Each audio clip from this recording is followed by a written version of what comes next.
Hello friends, welcome to study exam will a new way of learning.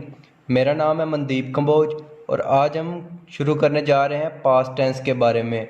तो past tense शुरू करने से पहले हम इसकी हेल्पिंग वर्ब्स देख लेते हैं कि कौन कौन सी हेल्पिंग वर्ब हम यूज़ करते हैं। तो पास्ट टेंस में हम मेनली तीन वर्ब को यूज़ करते हैं, या तो डिड का यूज़ करते हैं, या फिर वास वर का, या फिर हैड का। और पास्ट टेंस में हम वर्ब की सेकंड फॉर्म को भी यूज़ करते होते हैं। तो अगर मैं बात करूँ पास्ट इंडेफिनिट टेंस, तो पास्ट इंडेफिनिट टेंस से हमें क्या पता चलता है। पास्ट इंडेफिनिट टेंस हमें बताता है कि एक तो जो काम है, हमारा जो प्रोसेस है वो पास्ट में, यानी कि बीते हुए कल में वो काम हुआ है, और वो काम कितना हुआ है इंडेफिनिट, यानी कि हमें मालूम नहीं है कि काम कितना हुआ है। तो हम कह सकते हैं कि पास्ट इंडेफिनिट टेंस से हमें पता चलता है कि काम जो है वो पास्ट में हुआ है, और साथ में हम ये भी कह सकते हैं कि काम कितना हुआ है ये पता नहीं है। क्लियर। तो पास्ट इंडेफिनिट टेंस का नेचर कैसा हुआ। पास्ट इंडेफिनिट का नेचर हुआ वंस हैपेंड एक्शन, यानी कि जो एक्शन हम एक बार कर चुके होते हैं तो उनको बताने के लिए हम पास्ट इंडेफिनिट टेंस को यूज़ करते हैं। अगर मैं हिंदी में बात करूं कि हिंदी में हम सेंटेंस को कैसे पहचान सकते हैं कि हमारा सेंटेंस पास्ट इंडेफिनिट टेंस है, तो हिंदी के जो भी सेंटेंस होंगे उनके आखिर में लगा होगा आ, ई, ए, ओ, ता था, ती थी, ते थे। तो ये होगी हिंदी में सेंटेंस की पहचान। लेकिन ये एक कह लो रैमिंग वाला पार्ट है, तो हमें इस पर ज़्यादा ध्यान नहीं देना है, हमें बस इन पर फोकस रखना है कि जो भी सेंटेंस वंस हैपेंड एक्शन को शो कर रहे होंगे, यानी कि जो काम एक बार हो चुके हैं, तो उनको बताने के लिए हम पास्ट इंडेफिनिट टेंस का यूज़ करेंगे। जैसे मैं कहूँ मैं चला, हम घूमने गए थे, मैंने झूठ नहीं बोला। तो ये सब क्या है, एक वंस हैपेंड एक्शन, और ये क्या हो रहे हैं पास्ट में। क्लियर। जैसे मैंने कहा मैं चला, तो इसकी इंग्लिश क्या होगी, आई वॉकड। क्लियर। तो आगे हम बात करते हैं इसकी स्ट्रक्चर की।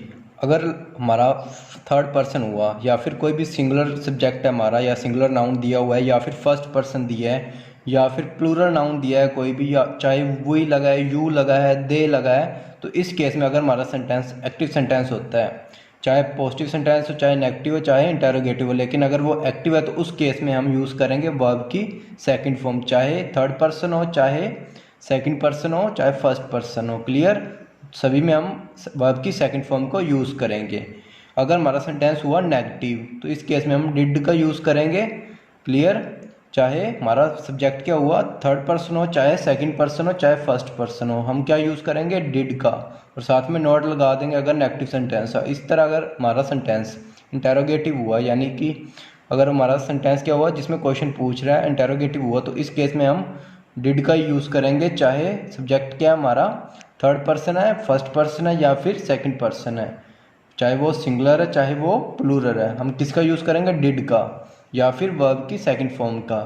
अगर हमारा सेंटेंस पैसिव सेंटेंस हुआ, तो इस केस में हमारा जो सब्जेक्ट अगर हुआ ही, शी, इट, या फिर कोई भी सिंगुलर नाउन, या फिर फर्स्ट पर्सन लगा है, तो इस केस में हम वॉज का यूज़ करेंगे, यानी कि सिंगुलर वर्ब का यूज़ करेंगे, और साथ में वर्ब की थर्ड फॉर्म लगाएंगे। अगर हमारा सब्जेक्ट हुआ सेकंड प्लूरल हुआ हमारा सब्जेक्ट, या फिर वी लगा है, यू लगा है, दे लगा है, तो इस केस में हम वर्ब का यूज़ करेंगे और साथ में लगाएंगे वर्ब की थर्ड फॉर्म। क्लियर। आगे इसकी कुछ एग्जांपल देखते हैं। जैसे मैंने कहा वह चला, वह की क्या हुई, ही के साथ, और चला की क्या हुई, वॉकड। वॉक क्यों लगाया हमने, क्योंकि हमारा सेंटेंस क्या है, पास्ट इंडेफिनिट, एंड में क्या आवाज़ आ रही है, आ की, और हमने अभी कहा अगर सेंटेंस में आखिर में आ की आवाज़ आए, ई की आवाज़ आए, ए की आवाज़ आए, ओ की आवाज़ आए, ता था, ती थी, ते थे आदि की आवाज़ आए, तुम्हारा सेंटेंस क्या होगा, पास्ट इंडेफिनिट टेंस। क्लियर। अगर मैंने कहा वह नहीं चला, तो ये हुआ हमारा सेंटेंस नेगेटिव, और सेंटेंस क्या है, सेंस क्या है सेंटेंस की, पास्ट इंडेफिनिट में है, तो हमने लगाया डिड नॉट। क्लियर। वह नहीं चला, वह की क्या होगी, ही, नहीं की क्या हुई, नॉट, क्योंकि पास्ट इंडेफिनिट तो हमने लगाया डिड, और एंड में लगा दिया वॉक, क्योंकि हम वर्ब की सेकंड फॉर्म यहाँ पर यूज़ कर चुके हैं, तो हम बार बार यूज़ नहीं करेंगे, इसलिए हमने वॉक के साथ वर्ब की सेकंड फॉर्म नहीं लगाई वॉक की। अगर हमारा सेंटेंस हुआ इंटेरोगेटिव, तो इस केस में हम हमारा सेंटेंस है क्या वह चलता था, यानी कि इंटेरोगेटिव है तो इस केस में हम डिड का यूज़ पहले करेंगे और बाद में लगाएंगे सब्जेक्ट और फिर लगाएंगे वॉक। यहाँ पर भी मैंने वर्ब की सेकंड फॉर्म दोबारा नहीं लगाई क्योंकि हम स्टार्टिंग में वर्ब की सेकंड फॉर्म का यूज़ कर चुके हैं। इसी तरह अगर हमारा सब्जेक्ट हुआ प्लूरल या फिर वही लगा है, यू लगा है, दे लगा है, तो इस केस में हम वर्ब की सेकंड फॉर्म को यूज़ करेंगे बिल्कुल इसी तरह। क्लियर। अगर मैंने कहा तुम चले गए, तुम की क्या हुई, यू के साथ हमने लगा दी वर्ब की सेकंड फॉर्म। अगर हमारा सेंटेंस हुआ नेगेटिव, तुम नहीं चले, तो तुम की क्या हो गया, यू नहीं चले, यानी कि डिड नॉट वॉक। क्लियर। यहाँ पर सेकंड फॉर्म क्यों नहीं लगाई, क्योंकि पहले हमने वर्ब की सेकंड फॉर्म लगा चुके हैं डिड की फॉर्म में। ओके।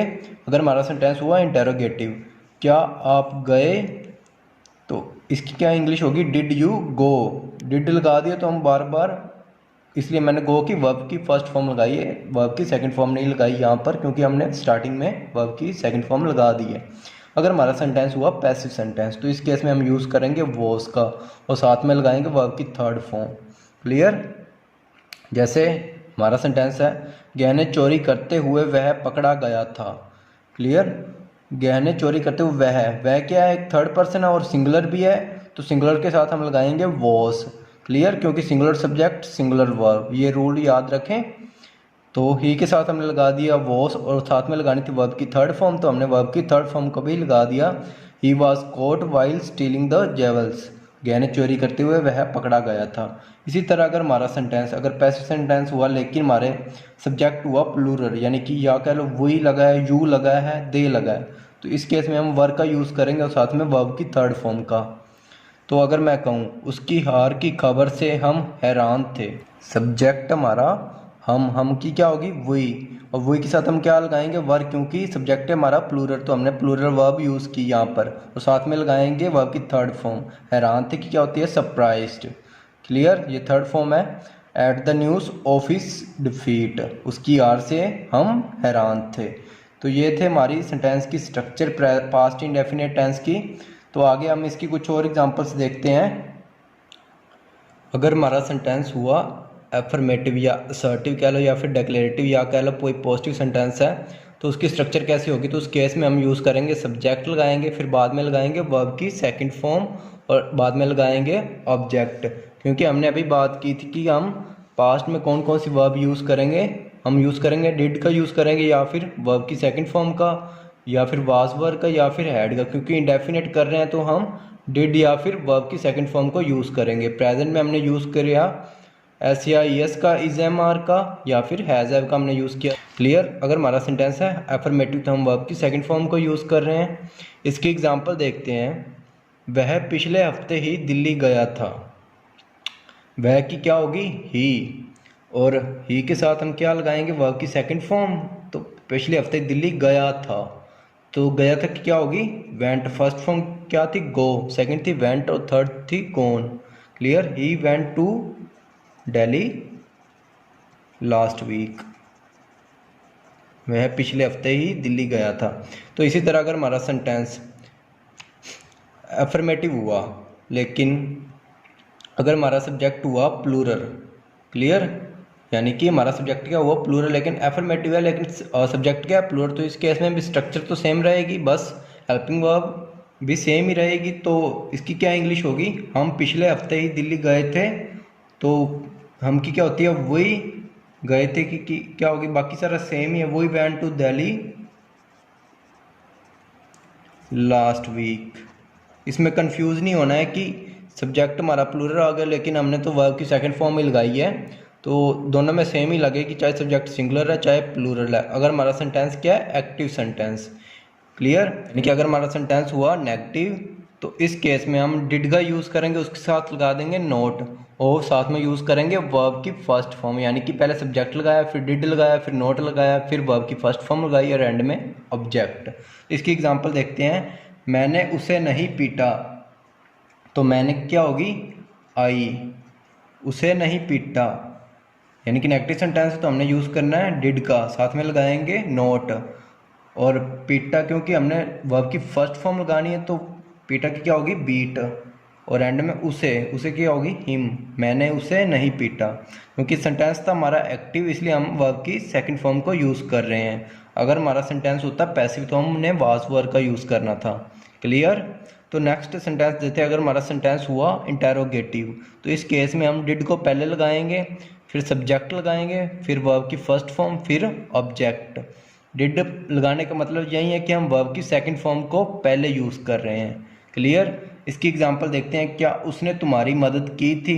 तो पहले हमने ये देखना कि सेंटेंस एक्टिव है या पैसिव। सेंटेंस है एक्टिव और हमारा सब्जेक्ट क्या है, सिंगुलर, उसने। और क्योंकि उसने लगाया तो एक तरह से कह लो उसने की क्या इंग्लिश होगी, ही।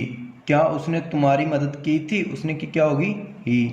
क्योंकि ही हो चाहे यू लगा होता तब भी हम डिड का यूज़ करते। डिड ही हेल्प आएगा या हेल्प्ड आएगा, तो हेल्प आएगा। Did he help you. Clear. And में क्वेश्चन मार्क। आगे नेक्स्ट देखते हैं डबल इंटेरोगेटिव। अगर सेंटेंस हुआ हमारा डबल इंटेरोगेटिव तो इस केस में हम WH फैमिली पहले लगाएंगे, फिर लगाएंगे डिड, फिर सब्जेक्ट, फिर वर्ब की फर्स्ट फॉर्म, फिर ऑब्जेक्ट और एंड में क्वेश्चन मार्क।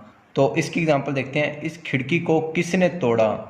तो इस सेंटेंस की सेंस क्या एक्टिव है या पैसिव है, तो इसकी सेंस है एक्टिव, क्योंकि वो क्वेश्चन पूछ रहा है इस खिड़की को किसने तोड़ा।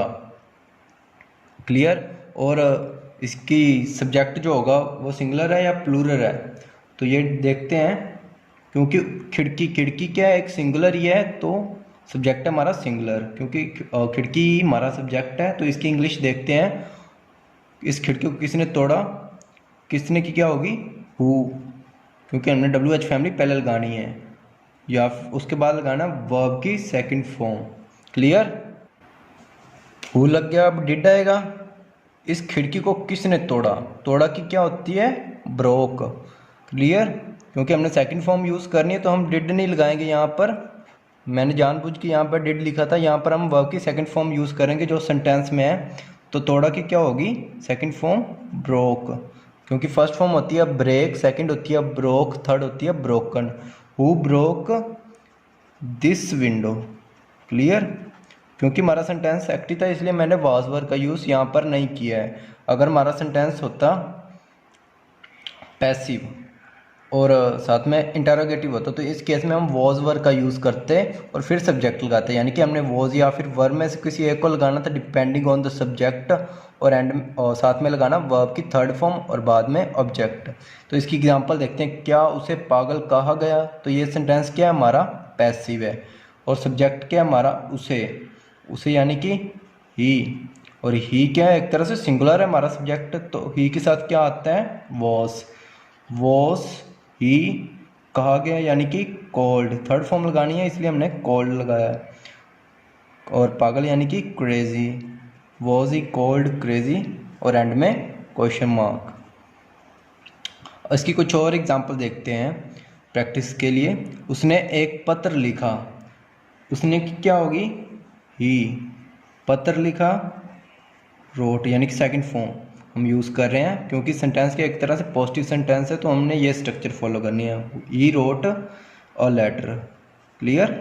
आगे नेक्स्ट एग्जांपल, आपने सभी क्वेश्चन के नोट किया कि एंड में क्या आ रहा है, या फिर आ की आवाज़ आ रही है, या फिर ई की आवाज़ आ रही है, या फिर ए की आवाज़ आ रही है। तो ये सारे क्या होंगे, हमारे पास्ट इंडेफिनिट टेंस। नेक्स्ट है, पापा ने तुम्हें कितने पैसे दिए। तो वो पूछ रहा है कि पापा ने तुम्हें कितने पैसे दिए, तो कितने क्या, यानी कि कितने की क्या होगी English, how much. How much पैसे की, हाउ मच मनी, क्योंकि हम WH फैमिली पहले लगानी इसलिए मैंने हाउ मच लगाया पहले।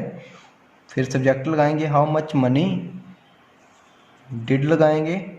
अगर हमारे कोई वर्ब नहीं दी हुई तो हम डिड का यूज़ करेंगे, या अगर कोई दी हुई है जैसे यहाँ पर दी हुई थी तो हमने वर्ब की सेकंड फॉर्म का यूज़ किया था, यानी कि तोड़ा, यानी कि ब्रोक हमने सेकंड वर्ब के तौर पर यूज़ किया। अगर यहाँ पर हमें ना दी होती कोई भी वर्ब तो हमने सिंपल डिड का यूज़ कर लेना था।